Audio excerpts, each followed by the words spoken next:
तो अब इसके पश्चात हम आगे हमारा अगला बिंदु है पर्यावरणस्य रक्षणम। पर्यावरण ये हमारे जीवन का बहुत महत्वपूर्ण, हमारे जीवन क्यों पूरी प्रकृति के लिए बहुत महत्वपूर्ण है, सभी जीव जंतुओं के लिए। तो पर्यावरण की रक्षा के संदर्भ में हमें यदि किसी से बात करना है तो किस तरह से बात किया जा सकता है, ये आइए हम इसको सुनते हैं पर्यावरणस्य रक्षणम वार्तालापः के अंतर्गत। भो प्रिये त्वं किं पश्यसि? एतान् वृक्षान् पश्यामि। एतान् वृक्षान् के आरोपितवन्तः? अस्माकं पूर्वजाः आरोपितवन्तः। अस्माकम् अपि कर्तव्यं वर्तते, वयम् अपि पादपान् रोपयाम। त्वं सत्यं कथसि? किं त्वं फलानि खादितुम् इच्छसि? आम्। तर्हि त्वम् अपि एकं पादपम् आरोपय। प्यारे बच्चों, आपने देखा किस तरह से पर्यावरण पर आधारित दो मित्र हैं, पूजा और प्रिया। ये दोनों आपस में किस तरह से बात करते हैं। वास्तव में इनका जो बातचीत है इसको आपने सुना और समझा भी होगा। मैं इसको आपको समझाने का प्रयास करता हूँ। आइए देखते हैं। पूजा कहती है, भो प्रिये तुम किम पश्यसि? तुम क्या देख रही हो? हे प्रिया, तुम क्या देख रही हो, ऐसा पूजा कहती। तब प्रिया कहती है, एतान वृक्षान पश्यामि। इन वृक्षों को देख रही हूँ। होता क्या है कि ये दोनों मित्र जो हैं, पूजा और प्रिया, किसी बगीचे में टहल रहे हैं जहाँ पर बहुत सारे पेड़ पौधे लगे हुए हैं और उन पेड़ पौधों में बहुत सारे फूल और फल भी लगे हुए हैं। तो उनको देख करके वे दोनों आपस में बातचीत करते हैं, वार्तालाप करते हैं। तो वहाँ का यह दृश्य है। तो पूजा कहती है, भो प्रिये त्वं किम पश्यसि?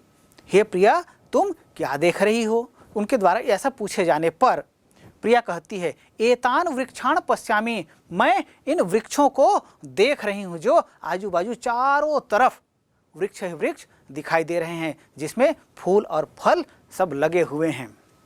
तब पूजा कहती है, एतान वृक्षान के आरोपितवन्तः?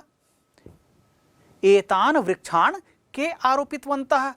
इन पौधों को, इन पेड़ पौधों को किन्होंने यहाँ लगाया है, रोपित किया है? तब प्रिया कहती है, अस्माकं पूर्वजाः आरोपितवन्तः। हमारे पूर्वजों ने इन पेड़ पौधों को लगाया है। तब पूजा कहती है, अस्माकं अपि कर्तव्यं वर्तते, वयम अपि पादपान रोपयाम। हमारा भी यह कर्तव्य है कि हम भी पौधों को रोपें। हमारा कर्तव्य है कि नहीं? आप लोग पौधारोपण करते हैं कि नहीं करते हैं? आज हम पौधारोपण करेंगे तब तो हमारा पर्यावरण सुरक्षित होगा।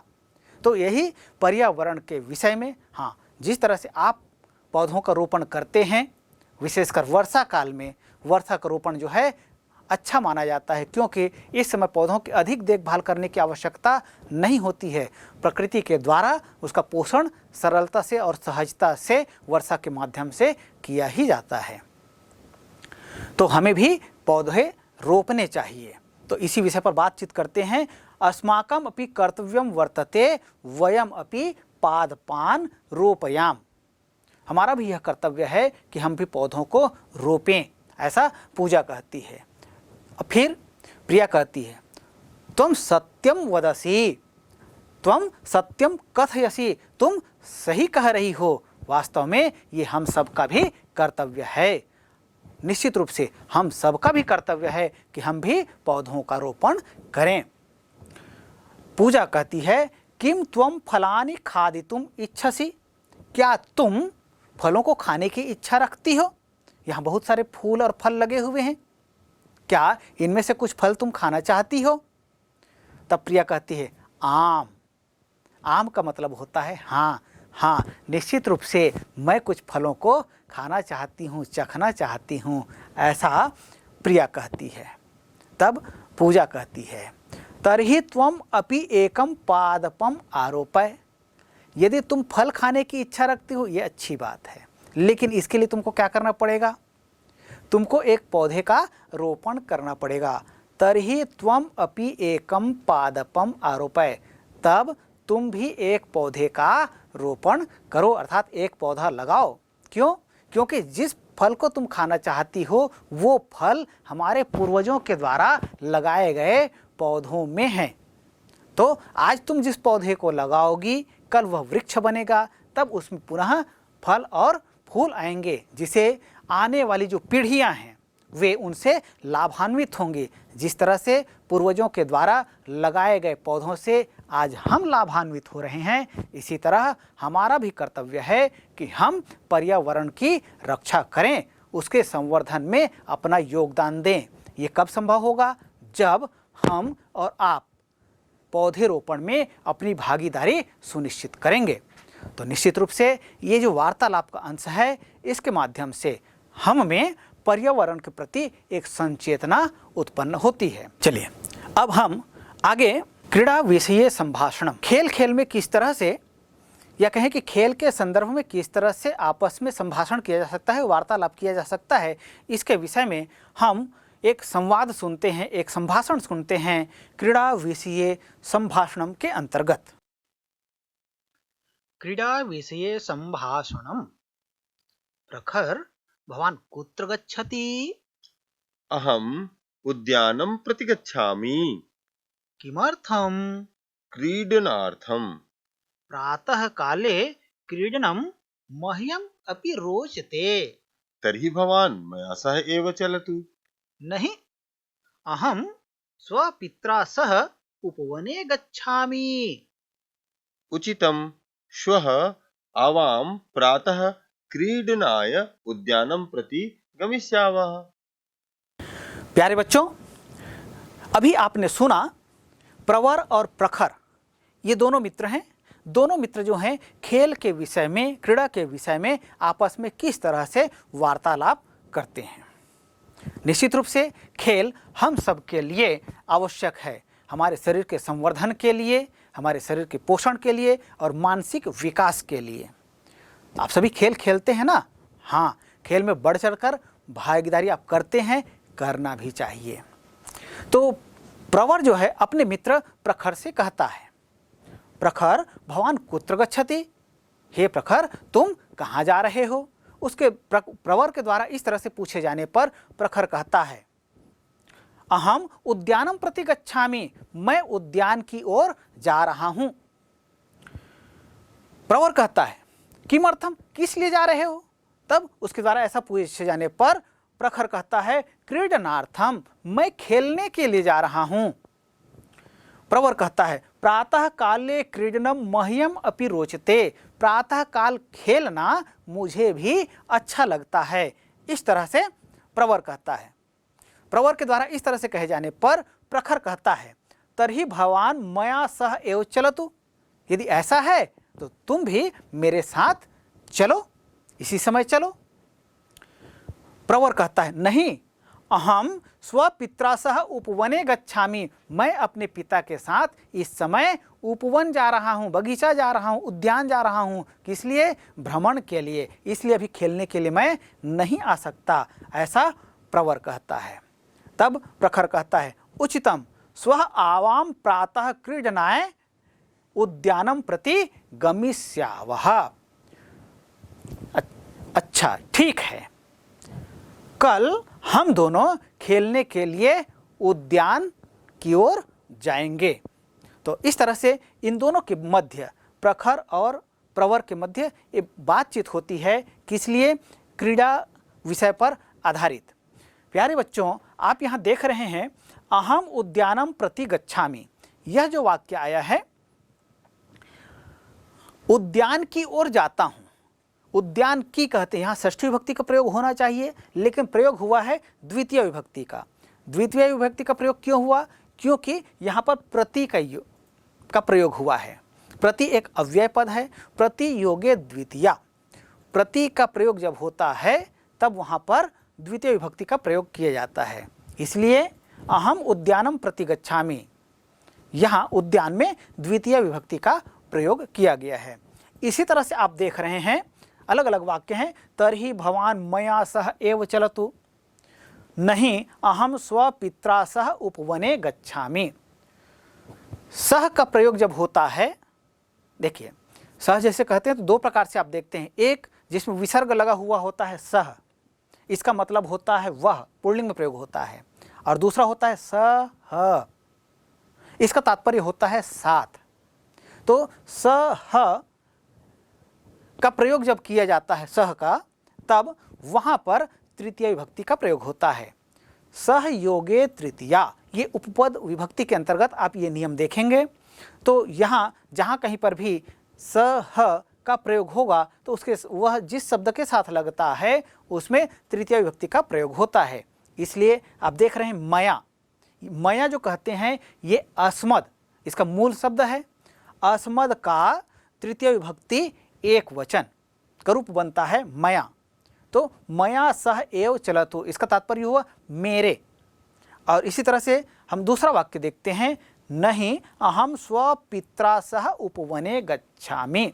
तो यहाँ पर भी पितृ मूल शब्द है, पितृ शब्द तृतीय विभक्ति एक वचन, इसका रूप बनता है पित्रा। तो सहयोगे तृतीया, इस नियम का यहाँ पालन हुआ है। इसलिए मयक और पित्रा इन दोनों शब्दों में तृतीय विभक्ति का प्रयोग हुआ है। तो प्यारे बच्चों, अभी हमने देखा क्रीड़ा विषय संभाषणम के अंतर्गत किस तरह से दो बच्चे जो हैं, दो मित्र हैं, प्रवर और प्रखर जो है, वो खेल के विषय में एक सार्थक संवाद कर पाते हैं, बातचीत कर पाते हैं। और अब हम इसके पश्चात घर में देखते हैं माता और पुत्र के बीच में किस तरह से संभाषण होता है, माता पुत्रयोः संभाषणम के अंतर्गत। तो आइए सबसे पहले माता पुत्रयोः संभाषणम, यह जो वार्तालाप का अंश है, इसको हम सुनते हैं। मोहित किम करोसि त्वम्? संस्कृतं पठामि मातः। त्वया भोजनं कितं किम्? आम्। आपणं गच्छासि किम्? मातः शीघ्रं गच्छामि, किम् आनयानि ततः? प्यारे बच्चों, अभी आपने माता पुत्रयोः संभाषणम का अंश देखा, किस तरह से माता और पुत्र आपस में संवाद कर रहे थे। तो आइए, ये अंश आपको समझ में आया होगा, एक बार हम समझने का प्रयास करते हैं। बच्चों, आप जानते हैं घर में जब हम रहते हैं तो माता से, पिता से, भाई से, बहन से सबसे चर्चाएं होती हैं, वार्तालाप होता है।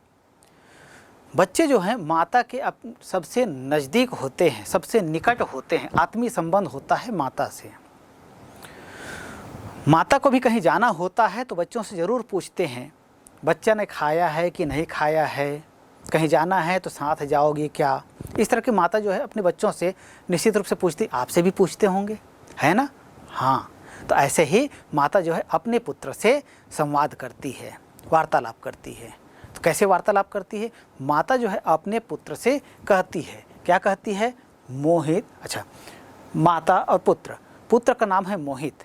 तो माता जो है मोहित से कहती है, मोहित किम करोसि त्वम्? तुम क्या कर रहे हो? तो माता के द्वारा ऐसा पूछने पर पुत्र कहता है, संस्कृतम पठामि मातः, मैं इस समय संस्कृत पढ़ रहा हूँ माता, ऐसा पुत्र कहता है। फिर माता कहती है, त्वया भोजनम कृतम किम? क्या तुमने भोजन कर लिया है? ऐसा तो नहीं कि जब से विद्यालय से आए हो तब से केवल पढ़ाई कर रहे हो, अध्ययन कर रहे हो। नहीं, देखिए, आप भी पढ़ाई करते हैं, अध्ययन करते हैं, ठीक है, लेकिन समय समय पर भोजन करना भी आवश्यक है। तो माता जो है ऐसे ही अपने पुत्र के विषय में चिंता करते हुए कहती है, त्वया भोजनम कृतम किम? क्या तुमने भोजन कर लिया है? माता जब पूछती है तब पुत्र कहता है, आम, हाँ, मैंने भोजन कर लिया है। तब माता कहती है, आपणम गच्छसि किम? क्या तुम बाजार जाओगे? माता जब कहती है तब पुत्र कहता है, चलिए इसी बहाने माता की थोड़ी संगति मिल जाएगी, तो अवश्य जाऊंगा। इन्हीं भावनाओं को लेकर पुत्र कहता है, माता शीघ्रम आगच्छामि, मैं जल्दी से आ रहा हूँ, अभी अध्ययन कर रहा हूँ, अपना पुस्तक कापी समेट लेता हूँ और फिर आपके साथ बाजार जाने के लिए आ रहा हूँ।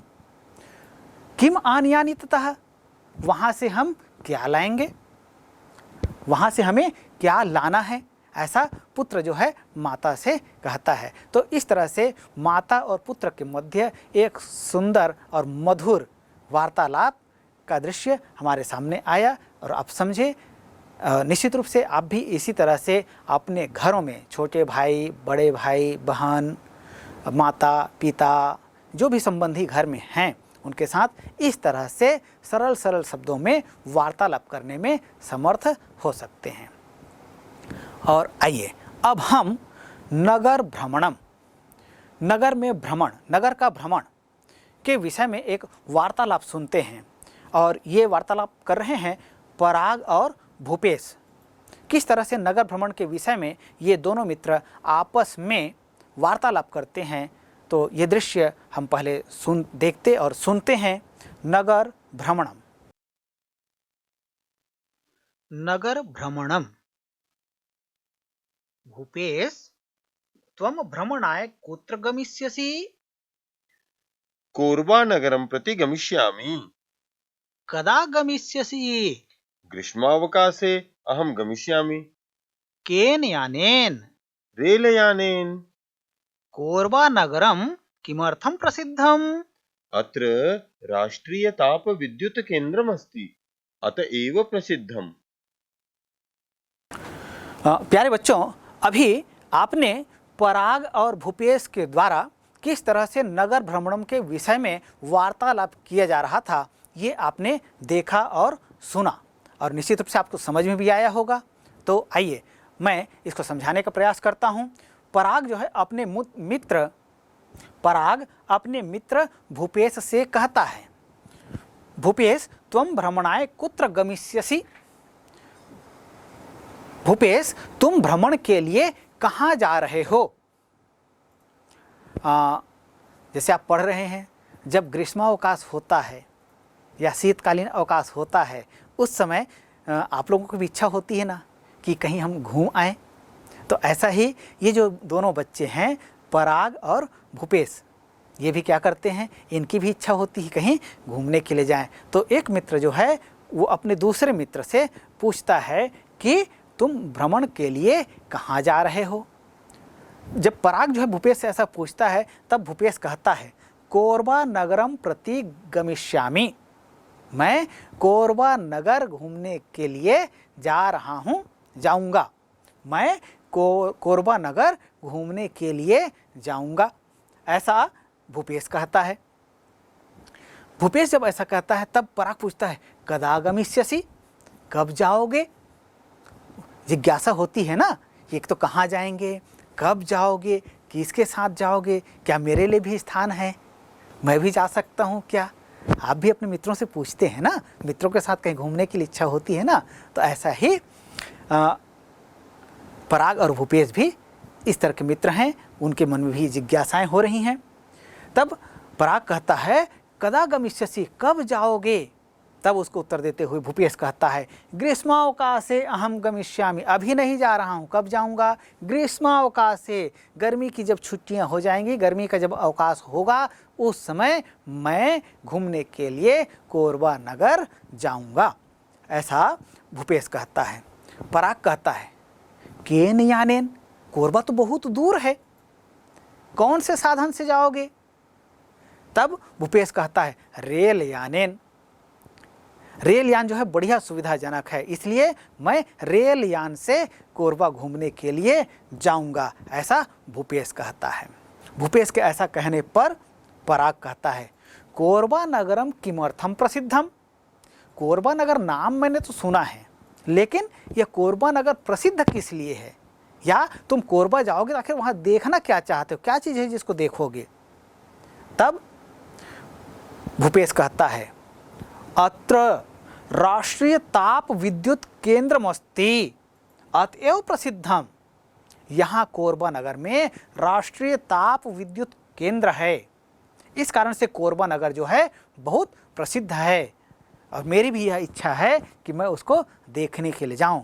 तो इसलिए मैंने ग्रीष्मावकाश में वहाँ जाने का निश्चय किया है, ऐसा भूपेश कहता है।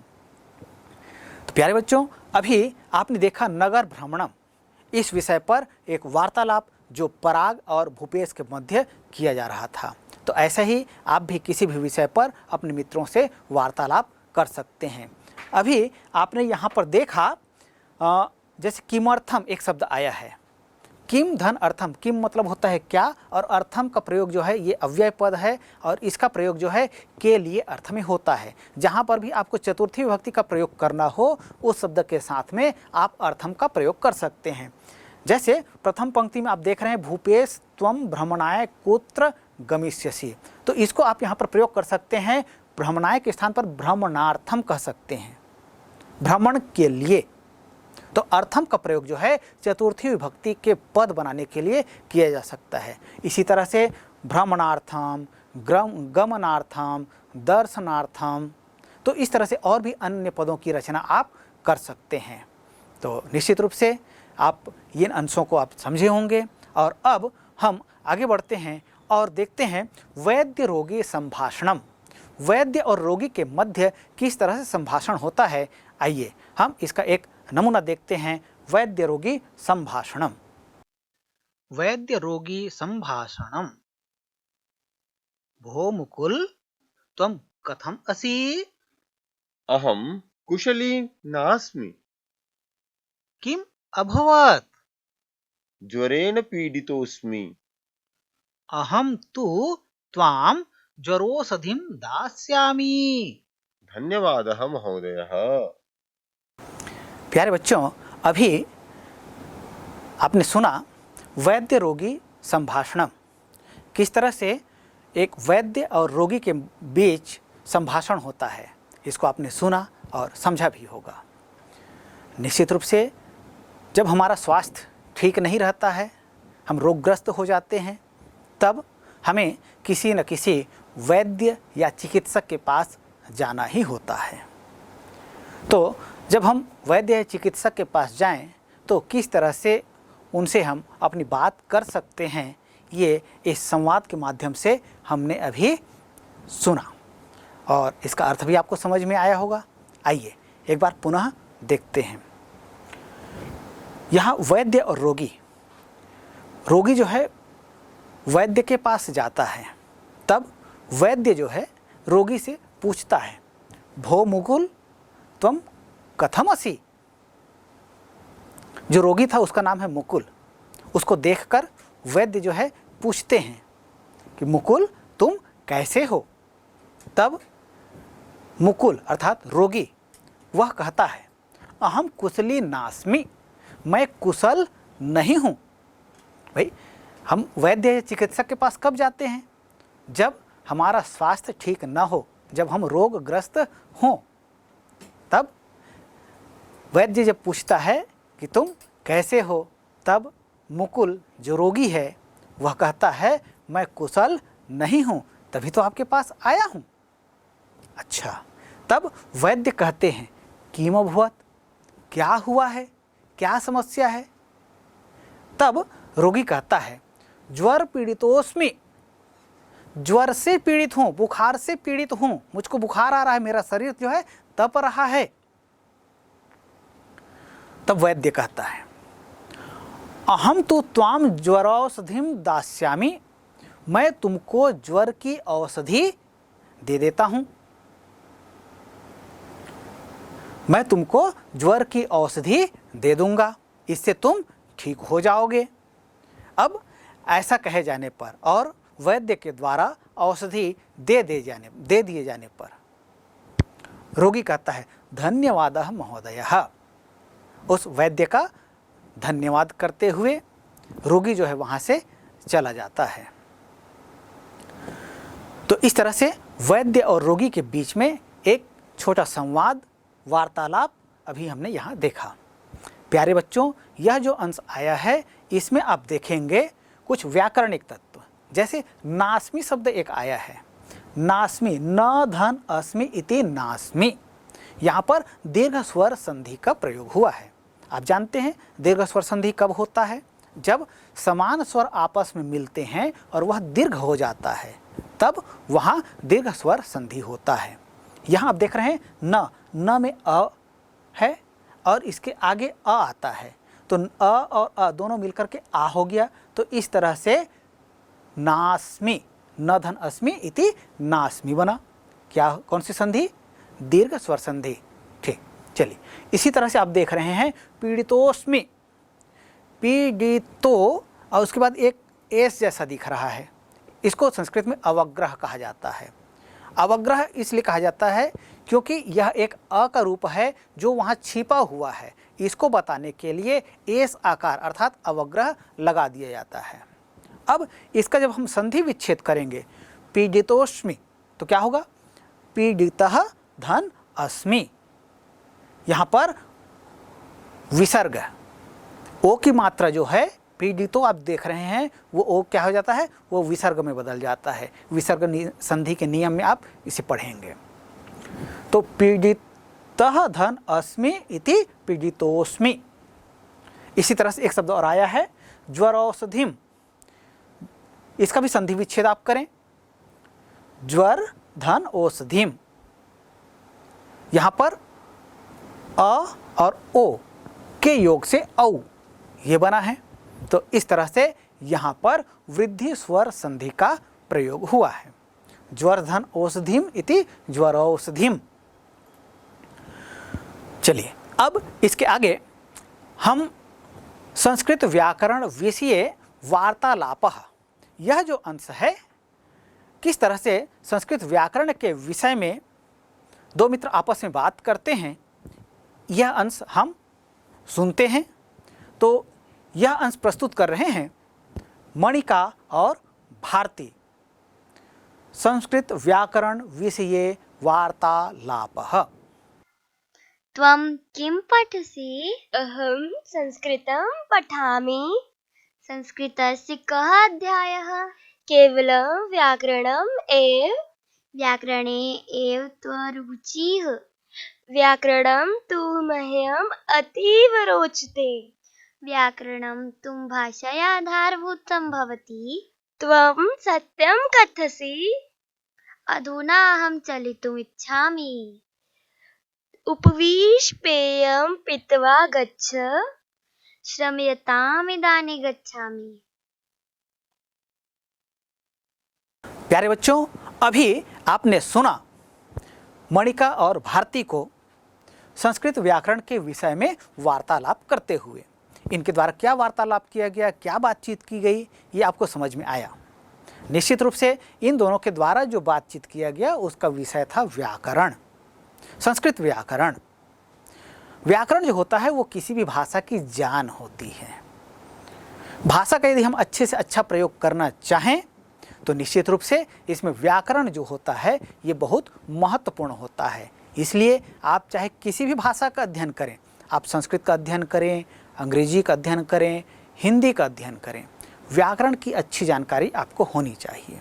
क्योंकि जितना ज़्यादा आप पढ़ेंगे, जितना ज़्यादा व्याकरण पढ़ेंगे, उतनी आपकी भाषा समृद्ध होगी। इसलिए अधिक से अधिक व्याकरण पर आप भी जोर दीजिए, अधिक से अधिक व्याकरण को पढ़ने पर अपना मन लगाइए। तो देखते हैं मणिका और भारती किस तरह से व्याकरण के विषय में आपस में बातचीत किए हैं।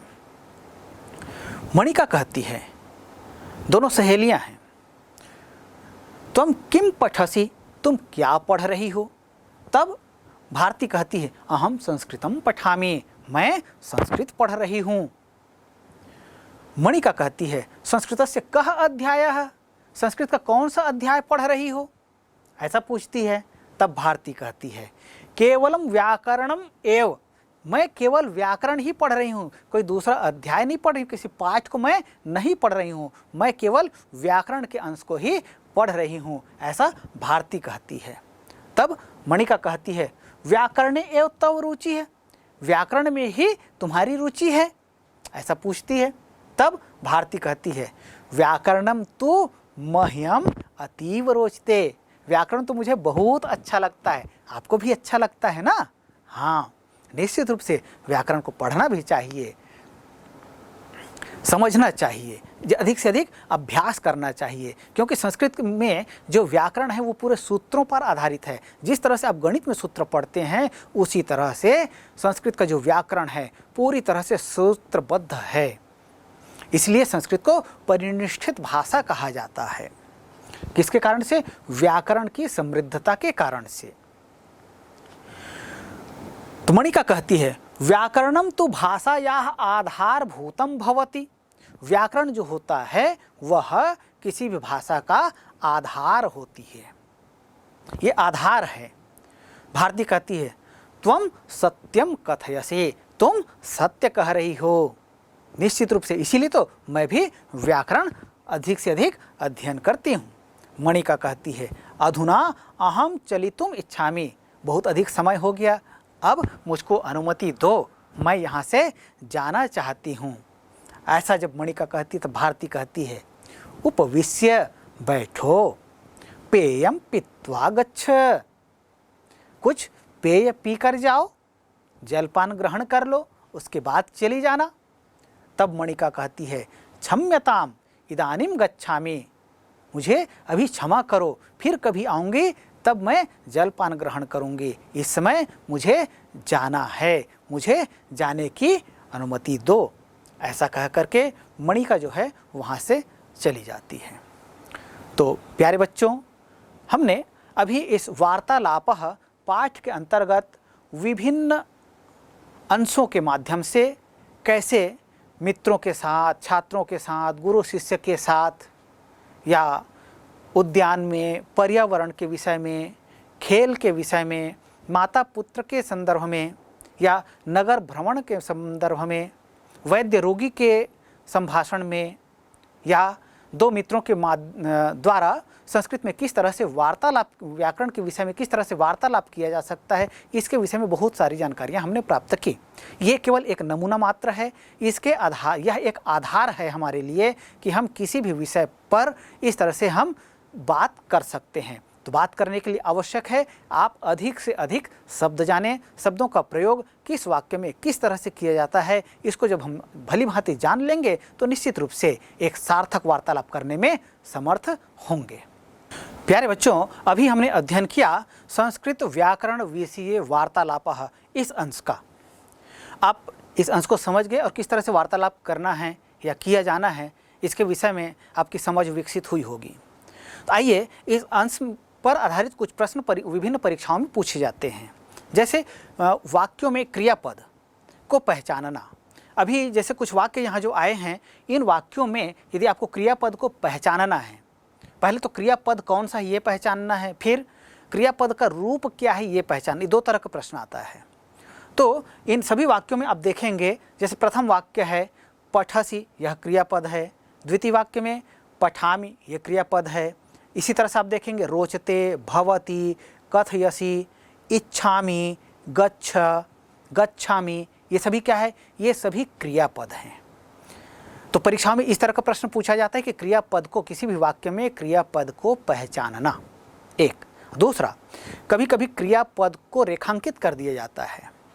जैसे प्रथम वाक्य देखते हैं त्वम किम पठसि। अब पठसि को यहाँ रेखांकित कर दिया गया। अब इसका रूप हमको पहचानना है, तो कैसे पहचानेंगे? सबसे पहले तो ये देखना है कि मूल धातु कौन सा है। मूल धातु है यहाँ पठ। लकार कौन सा होगा? तो लकार है यहाँ पर लट लकार, वर्तमान काल। पुरुष कौन सा है? पुरुष देखते हैं, देखिए अब इसका सरल सूत्र आप जानते हैं, तीतः अंति सीथः थ आमि आवा आमः। ये प्रत्यय लगते हैं किसमें? लट लकार में। तो यहाँ पर प्रत्यय का प्रयोग हुआ है सी का। सी का प्रयोग क्यों हुआ है? क्योंकि वाक्य का जो कर्ता है वो क्या है? वो मध्यम पुरुष एक वचन का है। त्वम युष्मद का रूप है। इसको भी आपको जानना है कि त्वम बना है तो त्वम कहाँ से आया? इसका रूप, मूल शब्द है युष्मद। युष्मद से शब्द बना है त्वम। त्वम युवाम यूयम, इस तरह से इसके रूप बनते हैं। तो यहाँ पर पठसि जो है ये लट लकार, मध्यम पुरुष, एक वचन का क्रियापद है। ये आपको पहचानना है। इसी तरह से पठामि, इसका भी मूल धातु क्या है? मूल धातु है पठ। पठ मतलब पढ़ना। यह है उत्तम पुरुष एक वचन का क्रिया रूप। इसी तरह से रोचते कहते हैं। देखिए संस्कृत की बात करते हैं तो संस्कृत में धातुएं जो है दो प्रकार की हैं। एक है परस्मैपदी धातुएं और दूसरे हैं आत्मनेपद की धातुएं। तो रोचते जो धातु का रूप आया है ये रुच धातु जो आत्मने पद का है। इसका लट लकार प्रथम पुरुष एक वचन का रूप है। रोचते, रोचेते, रोचनते, इस तरह से इसका रूप बनता है। धातु है रुच, तो रुच धातु लट लकार प्रथम पुरुष एक वचन का रूप है रोचते। इसी तरह से भवति, यह जो क्रिया रूप है, धातु रूप है, इसका मूल धातु है भू। भू का रूप बनता है भव, फिर इसके आधार पर रूप चलते हैं। तो जब धातु रूप में जाते हैं तो लट लकार में आते हैं। तो भवति, भवतः, भवन्ति, भवत यह पहला ही शब्द है, अर्थात प्रथम पुरुष एक वचन का यह रूप है भवति। तो भू धातु लट लकार प्रथम पुरुष एक वचन, ये भवति का रूप है। इसी तरह से हम देखते हैं कथयसि, कथ धातु है, ये उभयपदी धातु है। इसके रूप जो है आत्मनेय पद और परस्मय पद दोनों में चलता है। यहाँ पर प्रयोग जो पद है वो है परस्मय पद। कथयसि, सी का प्रयोग हुआ है, मतलब ये मध्यम पुरुष का है और एक वचन का है। कथ मूल धातु है कथ, लट लकार, मध्यम पुरुष एक वचन का रूप है कथयसि। इसी तरह से इच्छा में, इच्छ धातु इच्छा करना, और यहाँ पर मी लगा है। आमी, आवाह, आमा आप पढ़ते हैं प्रत्यय, कहाँ लगता है ये? बिल्कुल सही है, ये लगता है उत्तम पुरुष में। तो आमी का प्रयोग हुआ है यहाँ पर, ये लगेगा उत्तम पुरुष एक वचन। इच्छ धातु लट लकार उत्तम पुरुष एक वचन का रूप है इच्छा में। इसी तरह से हम देखते हैं आगे गच्छ। गच्छ का रूप कहाँ बनेगा? गच्छ का मूल धातु है गम, लकार है लोट लकार, पुरुष मध्यम पुरुष एक वचन। इसी तरह से गच्छामि, मूल धातु गम, लट लकार, उत्तम पुरुष एक वचन। तो प्यारे बच्चों, इसी तरह से किसी भी वाक्य में कोई भी क्रियापद आता है तो उसका रूप क्या बनेगा ये आपको जानना और समझना है। तो इसके लिए निश्चित रूप से आपको जो धातु रूप हैं ये आप पढ़ेंगे, समझेंगे, तब इन चीज़ों को आप जान पाएंगे और विभिन्न वाक्यों में इसका प्रयोग करते हुए एक सार्थक वार्तालाप करने में आप समर्थ होंगे। तो चलिए, आप निश्चित रूप से ये जो पाठ हमने पढ़ा वार्तालाप, इसके माध्यम से आप विभिन्न विषयों पर अपने मित्रों के साथ या समाज में किसी के साथ भी वार्तालाप करने में समर्थ और सफल होंगे। इन्हीं शुभकामनाओं के साथ धन्यवाद।